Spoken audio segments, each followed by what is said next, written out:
Hai semua, salam sejahtera Malaysia. Tuan dan tuan-tuan. Hai semua, salam sejahtera Malaysia. Hai semua, salam sejahtera Malaysia. Hai semua, salam sejahtera Malaysia.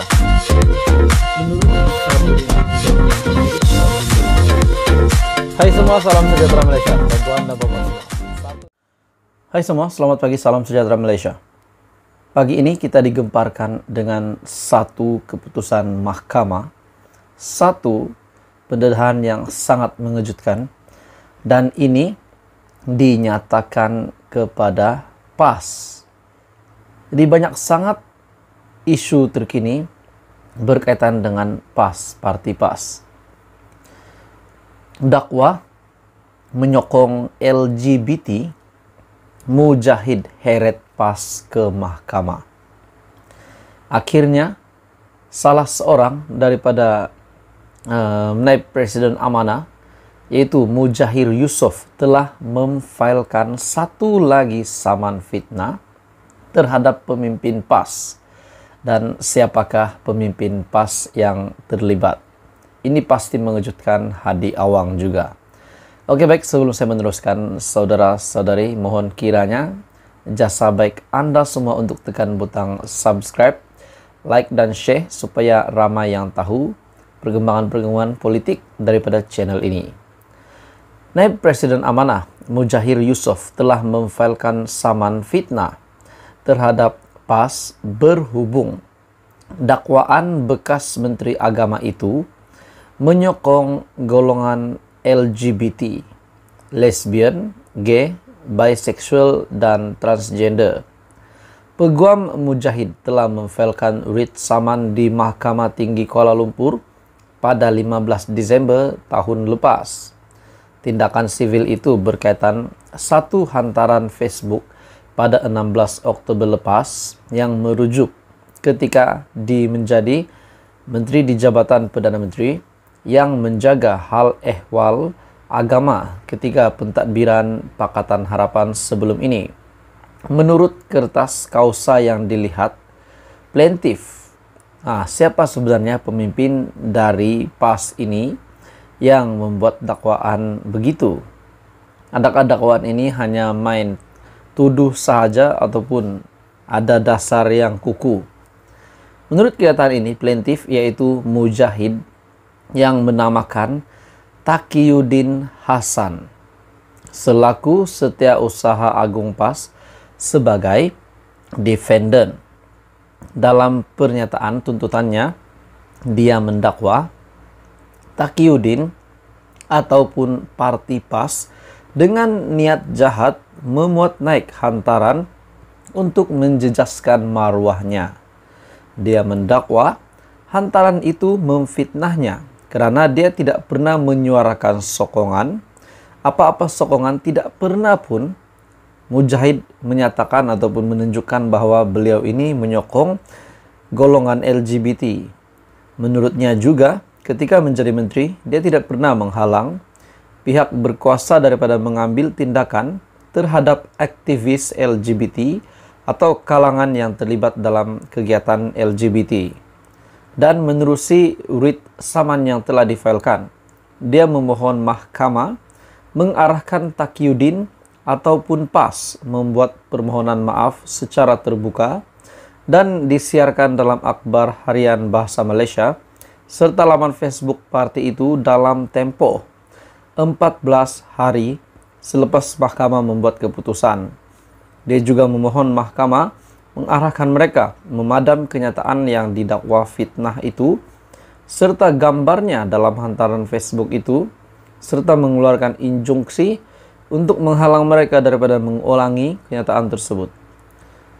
Menurut saya, tuan-tuan dan puan semua, pendapat saya secara pribadi, sekiranya benar Taqiyuddin memang menfitnah, memang ada baiknya lah patut dipadam video yang berunsur fitnah itu, sebab takut nanti ramai yang percaya pula sekiranya perkara itu tidak benar. Dan ini sudah pasti memburukkan nama parti PAS, nama Taqiyuddin Hasan sendiri sekiranya beliau dibukti bersalah. Dalam pada itu, Mujahid juga menuntut ganti rugi am, teladan dan teruk, kos, kadar faedah tahunan 5% daripada pampasan bermula tarik keputusan sehingga bayaran penuh dibuat, serta relief-relief lain yang dirasakan wajar oleh mahkamah. Jadi saya rasa tuan-tuan dan bapak semua, ini satu keputusan yang tergempar yang diumumkan oleh mahkamah. Sekiranya benar didapati bersalah Taqiyuddin Hasan, dan juga ini pasti mengejutkan seluruh ahli politik Malaysia dan menggemparkan seluruh kepimpinan PAS juga. Jadi tuan-tuan dan bapak semua, Peguam Mujahid Nur Azmir Zakaria mengesahkan pengurusan kes bagi saman itu akan dibuat di Mahkamah Tinggi Kuala Lumpur. Oke baik tuan-tuan dan bapak semua, teruskan bersama di dalam channel ini untuk perkembangan politik yang lain. Hai semua, salam sejahtera Malaysia. Ini satu kejutan besar. Disebabkan telah membuat tuntutan palsu, akhirnya beliau telah dikenakan tindakan oleh SPRM. Saya rasa ini satu berita yang paling mengejutkan seluruh ahli politik Malaysia, terutamanya PAS, disebabkan Menteri Besar Kedah Sanusi, di mana perkara ini, situasi ini berlaku di Kedah. Setelah membuat tuntutan palsu sebanyak RM 20 juta, SPRM telah menahan pengerusi koperasi. Seorang pengerusi sebuah koperasi di Kedah ditahan Suruhanjaya Pencegahan Rasuah Malaysia bagi membantu siasatan berhubung kes tuntutan palsu bernilai RM 20.3 juta, dan difahamkan suspek berusia 58 tahun ditahan kira-kira jam 3 petang semalam ketika hadir untuk memberi keterangan di pejabat SPRM Kedah. Sumber juga berkata, penahanan suspek terbabit adalah susulan maklumat diterima SPRM mengatakan beberapa syarikat dikesan bersubahat dalam mengemukakan tuntutan palsu berjumlah RM 20.3 juta pada tahun 2015. Pengurusi koperasi itu ditahan bagi memberi penjelasan mengenai tuntutan palsu bagi insentif kerajaan untuk proyek Kluster Lembu Tenusu. Pengarah SPRM Kedah membuat satu pendedahan paling mengejutkan. Oke baik tuan-tuan dan bapak semua, sebelum saya meneruskan, saya meminta jasa baik kerjasama kamu untuk tekan butang subscribe, like dan share video ini supaya ramai yang tahu. Sebenarnya Datuk Seri Anwar Ibrahim adalah Perdana Menteri yang sangat hebat. Pada mulanya, pada awalnya menjadi Perdana Menteri, SPRM dilihat semakin sibuk membuat pekerjaan menangkap di sana-sini.